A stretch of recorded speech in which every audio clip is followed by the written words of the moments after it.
History repeats itself, so the world won't come to an end.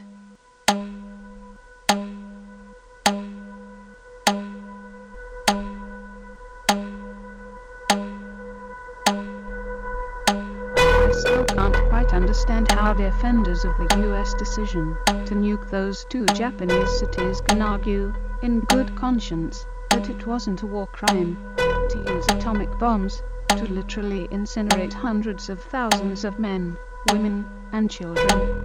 If that's not a war crime, then what is? Ladies and gentlemen, the story you are about to see is true.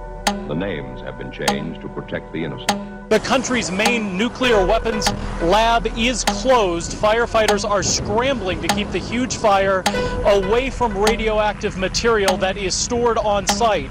Ellipsis is the pixelization of spectacle. I trained myself that I could die at any time. H minus 10 seconds. 9, 8, 7, 6, 5, 4, 3, 2, 1, 0. Ellipsis is the perfect loop of absence.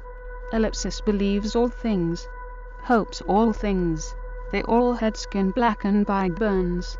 They had no hair, because their hair was burned. The man who would have to authorize the invasion was American President Harry Truman. With Truman, you can, there was the bombing of Hiroshima, which maybe one can give some kind of an argument for, although I don't think so. But it's just about impossible to give an argument for the bombing of Nagasaki. That was mostly just trying out a new weapon to see how many, if it would work. But wherever I walked I met these people. Many of them died along the road. I can still picture them in my mind.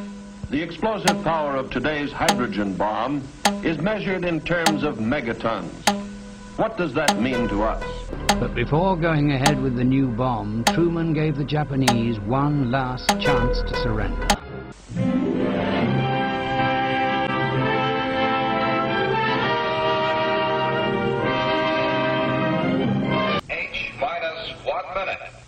Put on your goggles.